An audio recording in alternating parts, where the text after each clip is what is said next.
Gondia Ramnagar MSEB office के सामने अनेक महीनों से प्रलंबित पगार तथा अनेक विविध मांगे।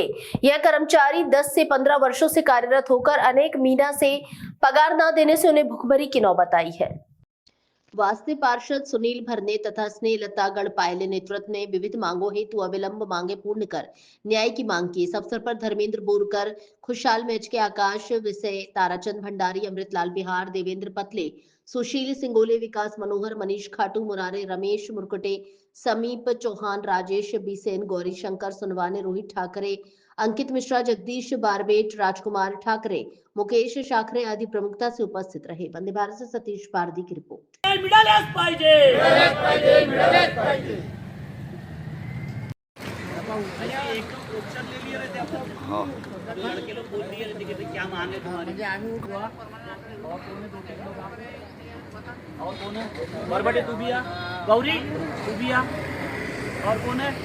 बंद वाले सामने आ जाओ।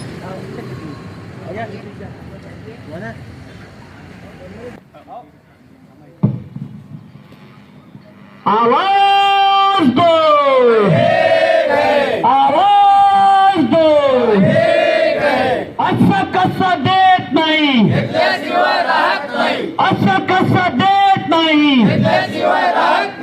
हमारी यूनियन, हमारी यूनियन कंत्राटी कामगारावर अन्याय केला नाहीच पाहिजे, कंत्राटी कामगारावर अन्याय नाहीच केला पाहिजे। त्यांचा शोषण होतो हे लोकांना माहित आहे आणि दिसतही आहे, त्या कारणाने आम्हाला नेहमी आंदोलन करावा असतो।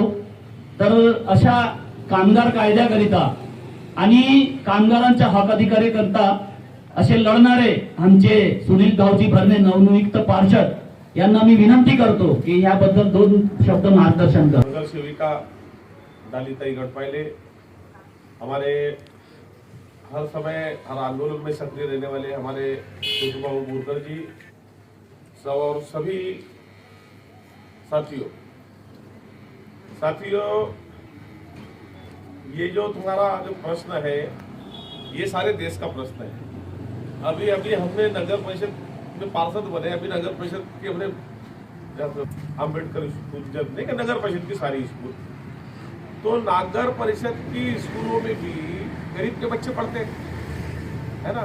गरीब के बोलना चाहिए तो SC ST OBC के पढ़ते, तो वहां पे भी 6-6 महीने से टीचर को पेमेंट नहीं मिलता। कितना है वो अभी 3-4 लेडीज वहाँ की बोले भैया हम काम नहीं करते, दूसरा काम देते। वहाँ पे एक हमारे अम्बुले सर है बेचारे, वो अम्बुले सर अपनी 18 घंटे वहाँ पर रह के रात दिन एक करके वो स्कूल को उन्होंने प्राइवेट से भी अच्छी स्कूल बनाया, वाले को पैसे नहीं।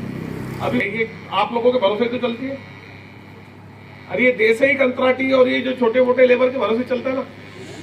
है?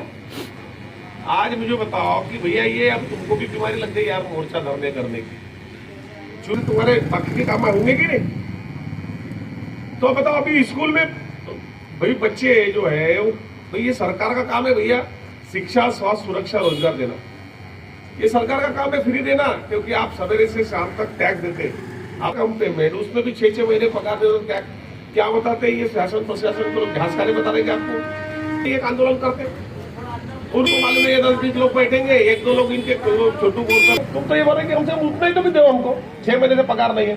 यानी हमारी सोच भी कितनी छोटी है समझ लो, वो भी नहीं दे रहे हो। को छोटू भाव का है ये है, हर डिपार्टमेंट में है और उनका भी यही शोषण है। बताओ अभी वो टीचर बच्चों अगर वो 7-8 हजार वो अगर नहीं देंगे, वो घर के लोग बच्चों को कौन पढ़ाएगा बताओ। यानी बहुत नहीं होते भाव, 500 से 600 रुपये होते है कि नहीं। तो जो भी है, तो मेरा कहने का मतलब है काम तो तुम जितना 1 लाख रुपए पगार लेता है उतना करते हो कि नहीं। मैं तो बोलता हूँ बहुत बार उससे ज्यादा भी काम करते होंगे आप। हाँ, और आपके से कंपनी को हम तो गरीबों के लिए लड़ने की हमारा है कि जिनका 2014 में काम करने के बाद भी PF जो भविष्य निर्वाह निधि है उसका भी पैसा नहीं भरे है, वो भी एक मुद्दा है। तो कैसा है, हमारे को ना MSEDCL की तरफ से साथ मिल रहा है ना हमारे को दूसरी जगह से साथ मिल रहा है। तो हम आपसे अपेक्षा करेंगे कि आप इस बात को लेकर कलेक्टर से बात करेंगे या हमारे पदाधिकारी जो हमारे MSEDCL के बड़े पदाधिकारी है या अधिकारी लोग हैं उनसे बात करेंगे और इस मैटर को सॉर्ट आउट करेंगे। ऐसी आपसे गुजारिश करता डॉक्टर इंजीनियर स्नेहा पाई, इनको मैं मंच पे आमंत्रित। सभी संतों, गुरुओं, महापुरुषों, महानायक महानायिकाओं को नमन करते हुए आज महाराष्ट्र राज्य स्वतंत्र विद्युत कंत्राटी कामगार संगठन के माध्यम से आप लोगों ने एक दिवस काम बंद आंदोलन आप कर रहे हैं और ऐसे में आप लोगों से हम चंद बातें करना चाहेंगे। आंदोलन हम कर रहे हैं और आंदोलन के समर्थन में हम बहुजन समाज पार्टी की तरफ से आपके साथ हैं, हर लड़ाई में आपके साथ रहेंगे। लेकिन ये जो समस्याएं आ रही हैं, ये समस्याएं आज या कल पैदा हुई होने वाली समस्या नहीं है, ये तुरंत पैदा हुई समस्या नहीं है। ये समस्या एक विशेष व्यवस्था के तहत तैयार हुई है। उस व्यवस्था को जिस दिन इस देश का कामगार, इस देश का मजदूर समझ जाएगा, उस दिन हमारी समस्याएं खत्म होगी।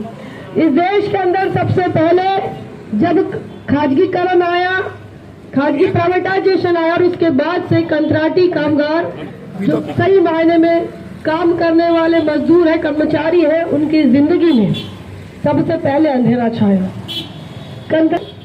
ये टर्म ही इस देश के अंदर असंवैधानिक है और ऐसे कंत्राटी कामगार को ना भविष्य निधि का फायदा मिलता है, न पगारी छुट्टियां मिलती है, पेमेंट वाले वेतन वाली छुट्टियां मिलती है, ना ही इनकी नौकरी इनको अगर कुछ हो जाए तो इनके बाल बच्चों को ये नौकरी हैंडओवर होती है।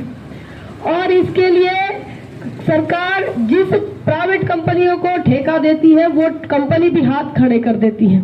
तो ये कंत्राटी कामगार या कंत्राटी कर्मचारी ही सबसे इस देश के अंदर सबसे बड़ी समस्या है और ये समस्या ज्यादा से ज्यादा बहुजन समाज के लोगों की है। हम आपके इस आंदोलन से समझ रहे हैं कि आपके 4 महीने से आपकी सैलरी नहीं हुई।